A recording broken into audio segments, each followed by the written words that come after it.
Women don't understand their body. We don't understand our body, and be it that was the way we were brought up, part of our culture or religion, that we were shamed. Yeah, we never talked about sex. Right. Allison Germundson, a sexual health expert. She's the founder and CEO of One Strong Woman and podcast host of Vaginally Speaking. We need to educate properly about our bodies, even just taking a mirror and looking at it. I bet you at least 25%, if not more, people, they were like, I'm not taking a mirror and looking at it. Why? I don't know. It's your body. It is my body, and I love my body. Own the power. Hi, ladies. Welcome back to the CEO School podcast. I'm your host, Suneera Madhani, and today I have a juicy episode lined up for us. I am so excited to welcome Allison Germundson, who is a sexual health expert. And she's the founder and CEO of One Strong Woman and podcast host of Vaginally Speaking. I'm so excited to welcome Allison because we are going to talk about all things sexual wellness for high-achieving women. Welcome to the show, Allison. Thank you, Suneera. I'm so excited to have this conversation, and I'm totally either psyching myself out that you guys are gonna just like love it, hate it, I don't know, but I think this conversation is so important because we don't have this conversation as women, and we've been chatting for so long. Allison is also one of our Millionaire Founders Club members, and she launched this podcast, and I've been tuning into the show. You have to listen to the show. Allison, take us back on how you started this practice. You're an occupational therapist. Why did you start this conversation and this podcast and your company? Yeah, absolutely. So thank you, Suneera. So a huge thing for me is that I am a mom of two. And after my daughter was born 6 years ago, I started having all these challenges, all these things that, growing up I was told were normal. Just wait till you have this, wait till that happens, wait till you have kids. And I started having these symptoms and I was like, this is not okay. I didn't have these before having children. And when I would go to providers, they were like, oh, that's your new norm, or go have a glass of wine. And I was like, okay. What were the symptoms? I had pain with intercourse, never had that before. I had chronic itching and burning, which sounds crazy, right? And so of course they were testing me for everything. It was nothing. I had difficulty with holding my bladder, right? Yeah, that one too. that we talk about, oh, you sneeze, you have to cross your legs, right? That's normal, right? After you have kids? Not normal at all. Okay, common, not normal. Common. You're not alone. Okay. So there are other people doing it, but you should never, I don't care if you've had 25 kids. You should not pee your pants when you sneeze. Okay. Our bodies should know how to protect. I know. Okay. But they don't. It doesn't. Yeah. Right. And let's be honest, I totally will pee myself a little bit. But if I'm if my bladder's full or if I'm jumping, which is not very often that I'll jump, but if I do have if I'll jump, I'll tinkle a little. Well, yeah. And why am I saying tinkle? Even just saying that I pee myself is embarrassing. And it shouldn't be. You shouldn't be ashamed of it. Yeah. Because and I was other it's ones just doing it. And my mom was oh, it's just because you have kids. Yeah. And it shouldn't, right? We want to be able to go jump on the trampoline. I mean, it's a workout. Yeah. But we want to be able to go jump on the trampoline with our kids. We want to be able to know that if we have a teeny cold, we can still go out and not feel like we're going to pee our pants out in public, right? Yes, this is very common after having children because, even though women, we were meant to have and bear children, our body still thinks of that as trauma, and it needs to be retold how to process and protect, right? It needs to know how to coordinate and function. But I'd also like to say that you also don't have to have bared children to have pelvic floor challenges, right? You could still be peeing your pants when you sneeze and you've never had children. And I think, having children is something that could be of a challenge with it. But also, how many of us have been told to suck it in, hold it tight, you'll look skinny and fit, right? Because as women, we're supposed to look skinny and fit, right? Well, if you suck it in and try to take a deep breath and do the right coordination, you're not gonna be able to do it, right? How many of us played instruments or sports or lifted weights and we weren't told the proper way to move our body and breathe? When we don't move correctly and we start compensating, something's going to happen. And usually we're going to have this pressure in our pelvic floor. Okay. And what I mean by that, I'm going to get out a little hand gesture. Okay. Okay. Our pelvic floor should move like a jellyfish in our body. Okay. Okay. So when we inhale, it relaxes. When we exhale, it protects. So it's very common for people at the doctor's office to go, take a deep breath. Right? Mm-hmm. It's complete opposite of what we're supposed to be doing. And so you were an occupational therapist. Yes. Had these symptoms and then you're like, no one's treating this. Correct. So I was working with pediatrics before. was tired of doctors telling me that this was my new norm. And I was like, nope, we're going to change it. And so I started taking more courses to learn how to treat women and give them the resources that they deserve and in a space that they deserve, right? Because also it's very intimidating for people to open up about it. So I wanted to create like this safe space that felt like a home that people could just come in and relax, because in our pelvic floor, I say it's not just physical, it's very psychosocial, emotional, and trauma filled. So if we don't look at all parts, we're not going to get to the bottom of it. Yeah. And what are the most common things that you treat or that you see that you're trying to build awareness to? Because I loved listening to a couple of your episodes. I tuned in and I was like, yes, that's so true. And even around, so not just on pelvic, I guess it's all related, but even sexual health and wellness.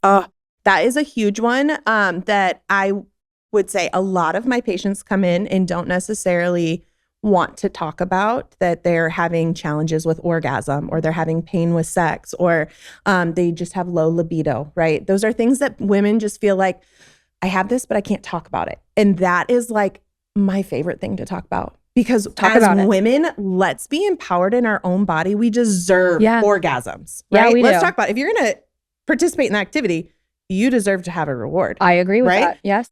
We deserve to feel confident in our body. If we are high achieving women and we get an orgasm a day, or, multiple a week, we're going to make better decisions. Ambitious women hear that orgasm a day keeps the business moving. Yes, absolutely. And so we treat, anywhere from you're having leakage when you sneeze to let's get you that orgasm, and absolutely should never have pain with intercourse unless that's something you choose, is what I say. That's your prerogative.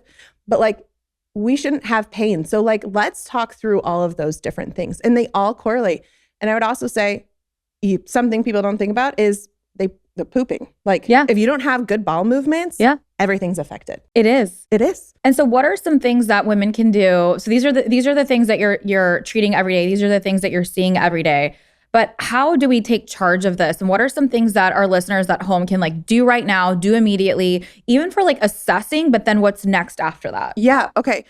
So the biggest thing that I tell people right away is our breathing pattern. Okay. It's probably the most annoying aspect of pelvic floor, because we all have at some point switched it.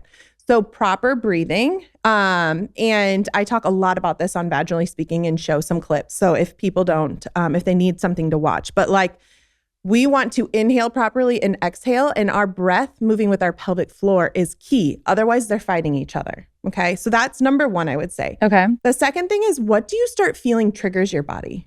And I mean, trigger as like, yes, we're going to have stress all the time. Unfortunately, it's life and we're adults, right? So we're not going to be able to get rid of that. And we're all high achievers here. So. Yeah. So we have stress every day. But what do we notice our body does? So do you notice that if I just said, unclench your jaw, was your jaw clenched? Yeah. Okay. If you're clenching your jaw, you're clenching your pelvic floor. Okay. We don't want that. Unclench your jaw. Okay. Standing at the sink, washing dishes or something, I bet you 85% of the people are clenching their butt cheeks. Okay. Unclench them. Why are we standing with such tension? I'm like fully tight right now. I'm like, okay. Like, and it's easier said than done, but we just like, we have to let go, right? Let your tummy go. Let your jaw go. Like, we need to feel connected in our own body. Okay. I'm going to take my shoes off. Take them off. Let's take them off. So my clinic, we are a shoeless clinic, because grounding, feel the ground, be comfortable. All right. Well, now I'm doing it. All right. We're taking our shoes off. Is Indian style good? Yeah. Is this good? Is this relaxed? So okay. Now my butt cheeks are unclenched. Yeah. Because crossing legs is actually really hard. Really? It's really bad for you. No, this is great. Okay. Crossing one leg is hard on your hips. What? But as girls, we're always told to cross our legs. Mm-hmm. So we should just be like, just let it be free. Be how you want to be. Okay, let's Don't let society tell you how you need to do. Now, walk me through. You said orgasm a day. I mean, it sounds incredible. I'd love to have an orgasm a day. I don't have time to have an orgasm. It just sounds exhausting. I'd like to have an orgasm a day. Absolutely. How are where does that come from? And I know like right before the show, we were talking a lot about like some of the things that were like shame around sex, knowing our bodies. Why is this important in for high achieving women? Absolutely. So orgasm a day does sound really nice, but also sounds really exhausting, right? Especially if we have low libido. We're like, I don't have time. The low libido thing, I will say, as I've gotten older, I do feel, is it just like our stress cortisol levels from like work and whatever else? Like, I do feel like that is something that takes place I'll speak for myself of the sex is good. However, for me to I don't have that energy anymore that I used to. So there's a couple parts that I would say. One, women need to know that most of us are not initiators. Yeah. We're responders, right? So we have to be in charge everywhere else. I do not want to be in charge in the bedroom. Yeah. Well, or at home, really. But also this is where it's really important to know what turns you on. And I don't necessarily mean physical touch. I just mean is it words of affirmation that your husband says that you're like, that kind of made me feel good. Yeah. Or was it doing something around the house, right? We respond. And I don't know about you, but some of the things that my husband thinks that this is going to get her going. You're like, what's wrong with you? But we have to know that we're responders. Yeah. So we have to know what it is. And we have to communicate that to our partner. That's huge with libido. But also our hormones do play a huge role, right? So understanding those more about our body is huge. Okay. And then that stress. Yes, we have that stress. We've said it a million times on the show. How do we respond to it? We're not going to get rid of it, but what can we put in place when we start to feel certain things, right? So there's a whole piece that we have to do to this. It's a constant circle that sounds exhausting, but when we find them, it's a game changer when it comes to it. And when we feel that we can change all that and we can have that orgasm a day or every other day, right? Our body feels empowered. It releases so many great chemicals. And then we make those decisions and we feel like a bad boss, ready to check mark everything, right? And then when you feel good, everybody underneath you feels good, right? Because they got a happy boss, they're going to be happy at the workplace. So it's true. We're only benefiting everybody by us getting orgasms. Orgasms are the new KPI. That is it. That's that's going on the scorecard, ladies, is orgasms are the new KPI. And I agree. I think I could get behind a couple times a week. And it's just that reminder too. And what you talked about for us, as women, it's okay to be it's okay that we're not the initiators. Absolutely. And this is what we need to communicate with our partners or to get excited. Absolutely. Talk to me about masturbation and some of the things that you talk about on the show. Yes. So I would say that a huge thing behind some sexual wellness challenges is that women don't understand their body. We don't understand our body, and be it that was the way we were brought up, and it was some part of our culture or religion that we were shamed. Yeah, we never talked about sex. Right. Yeah. I mean, I think about sex ed in school, and we watched a VHS. Let's just talk about that. Okay. We watched a VHS, and that taught us nothing. Actually, what it taught us is have sex, you will get pregnant or die. Pretty much is what happened. So, we need to educate properly about our bodies and what different parts are. I have so many women that come in and they just literally don't understand their vulva and their vaginal opening and their clitoris. We need to know all of that. Okay. And so discovering it. So even just taking a mirror and looking at it, right? I bet you at least 25%, if not more, people just made that face when they heard it. They were I'm not taking a mirror and looking at it. Why? I don't know. It's your body. It is my body. And I love my body. Yeah. Own the power. I'm not saying you have to be check it out. It's beautiful. I mean, maybe, but we should still understand it, right? Should. And then we should understand what feels good. So masturbation is great. But if that sounds too big of a leap for you, just understanding when you are in the act with a partner, oh, that felt good. That did not. Right. And then you can start communicating. A big thing I always like to tell women is that only 18% of women can orgasm by penetration alone. Yeah. 18%. That means women, we have to have clitoral stimulation. And if you don't know what you like or how to go about it, you're going to be lacking in the bedroom. And then guess what? If you're lacking in the bedroom, then you just think it's a chore. And then if it's a chore, then your libido tanks even more. And then you're I don't want to do this. No, 100%. We should take charge and know our bodies. And that's really true. 18%. I did not know that 18%. And how do you go about multiple orgasms as well? Because that's something that some women are able to achieve. Can we all achieve multiple orgasms? Yes. But here's a huge thing with orgasms. Okay. So to achieve an orgasm, okay, I talked earlier about this jellyfish. Okay. So when we're having an orgasm, because there's a lot of women that are I'm there, but it's not happening. Why is that? Right. So when we are having the arousal, our pelvic floor is going contract, contract, contract. Okay. And the orgasm happens with relax. The release. Yeah. What do high achieving women have difficulty with? Control. Letting it go and relaxing. So is it possible? Absolutely. For multiples? for multiples, but we need to understand our body. We need to know how to relax. And I don't mean like you just have to figure it out. Just lay there and relax, take a deep breath, right? Because, whoa, that doesn't work for everybody. But that's where I tell people to tap into different senses. So maybe that's having a different smell in the bedroom that like distracts your mind. Maybe that's a sound. Maybe that's a texture. Like we need I need it all, by the way. I'm like a everything like girl. Like set up this whole environment. No, but like even for like for arousal for me, it's not just touch. It's the psycho, it's the conversation. Like every week, we have date night every Wednesday. We have sex every Wednesday. I love It's that. not planned. It just is because I feel more romantic with like my husband. I feel like we're connecting and like it will guaranteed every Wednesday night because we do date night. Like it's my best. Like it is like the best sex of the week is that night for me. And how's your Thursday morning? And it's pretty good. Yeah. So, I mean, that's a huge thing, right? Women, majority of us, we've got a million tabs open. Yeah. Right. So when we can tap into all those different components, the physical, the psychosocial, the emotional, if we can tap into all of those, we are going to be able to connect. Where men, they literally have one thing on their mind and one thing only. Right. So it is much harder for females versus males. One of the questions I have for you as I'm just going to ask it on here. Mom, please don't listen. She listens to everything. She like loves my stuff. I bet she'll love this. I bet she'll like it, but I don't want her to know this.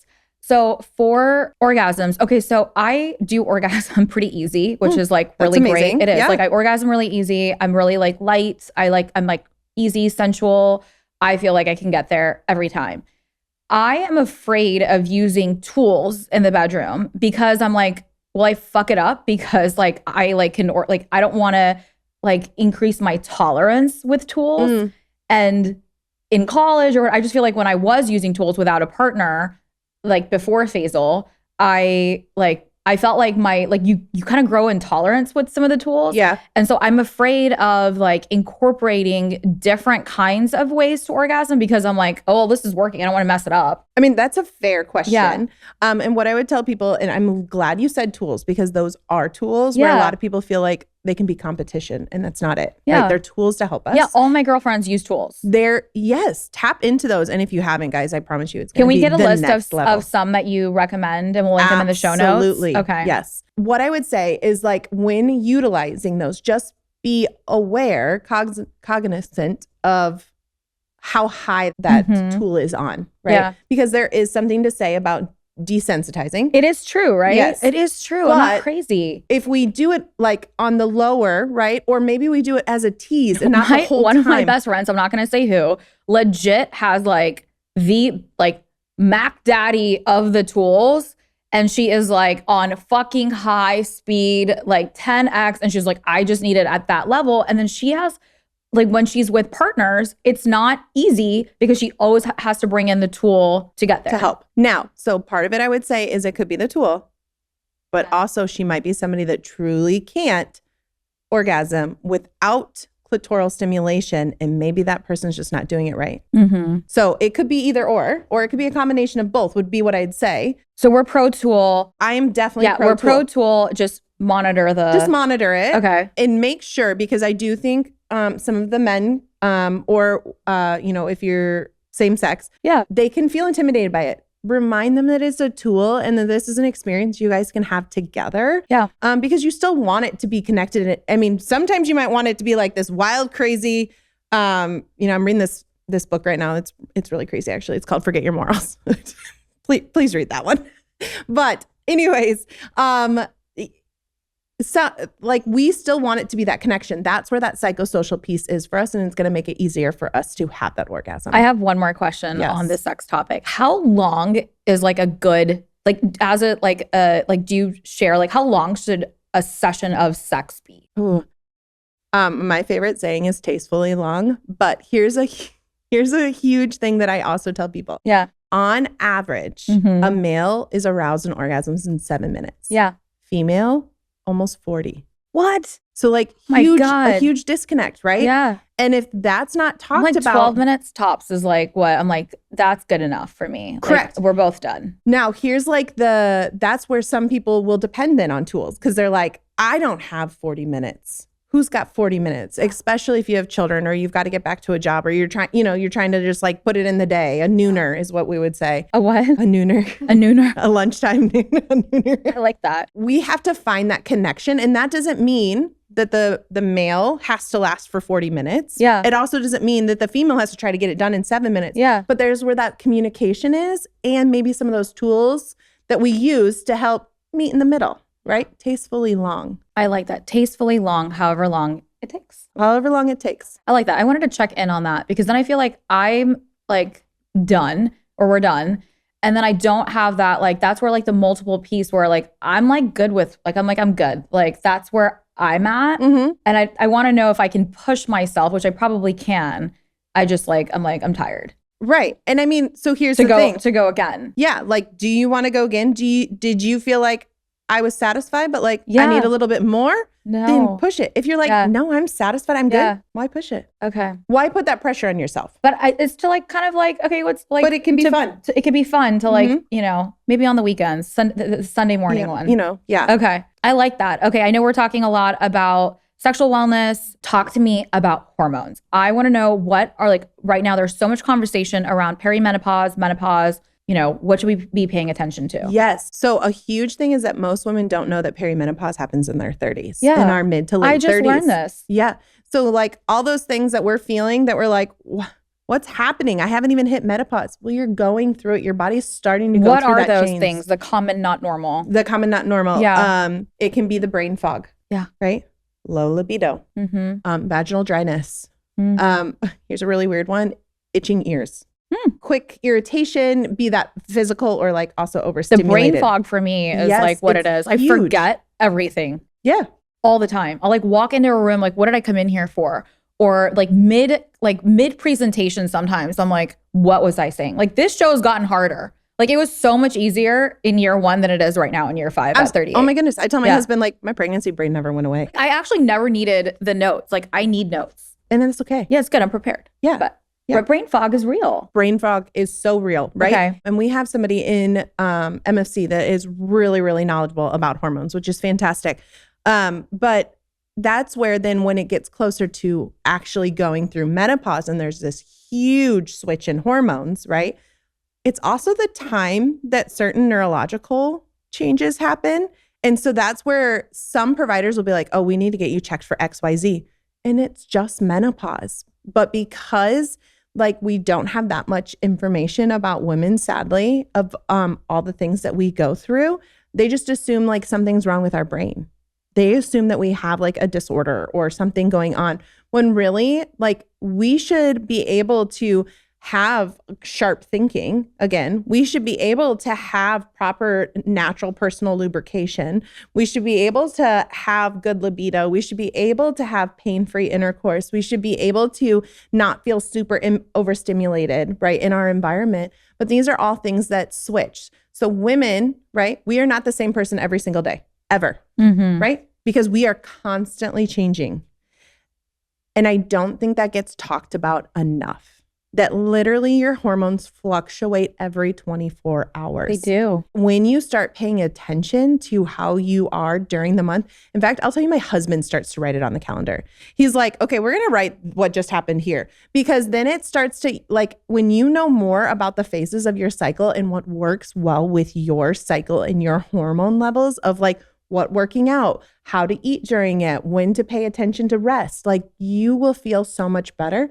But we don't get educated on that and we don't get told enough to do it. And then also just checking our hormones as well, right? Absolutely. And so what are some recommendations that you have for our women? Like what are the first things that we need to be doing to go make sure, like one, we have awareness and this conversation is super, super helpful. But what are the things that they can do to ensure that their hormone levels are stable? Yeah. First of all, advocate for yourself. And I will be honest, women, it is going to be hard because you're going to have providers that push back of like, no, I don't do that testing.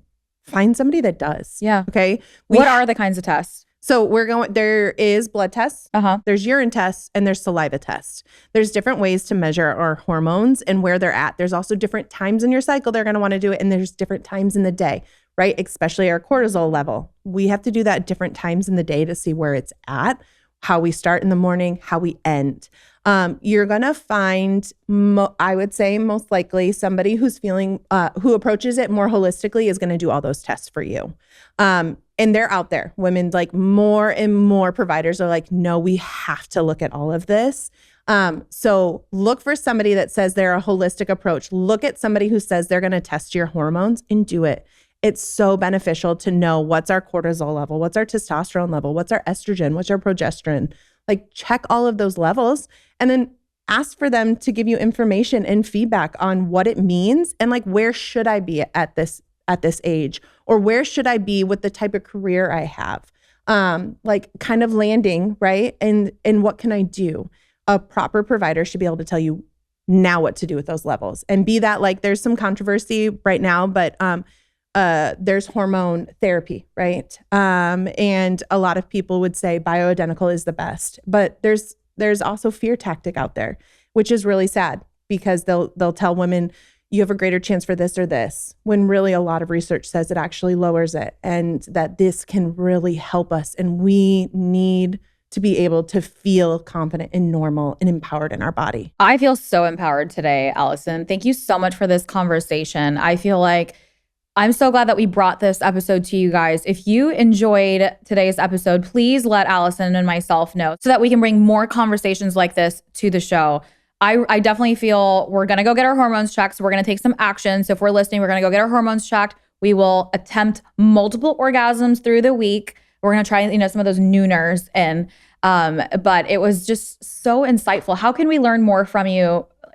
I know we're all tuning into Vaginally Speaking, so that's happening. Please tune into Vaginally Speaking. But also, I'm launching a new membership called Turned On Again. It's really a 12-month program to help women embrace their sexual wellness, learn about anything from like what the upbringing is, to how to explore those tools, to how to communicate with your partner.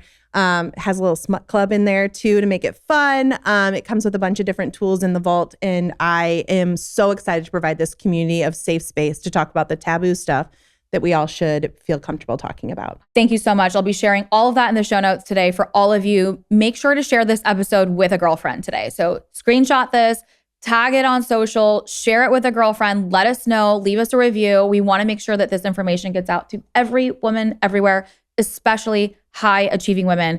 I loved what you said in particular about where we are at in our careers. It's not the same for us as well. So find the provider that's listening as well and make sure that we're empowered to take care of our bodies. Thank you so much, Allison, for being here today. And thank you all for tuning in to CEO School. See you next time.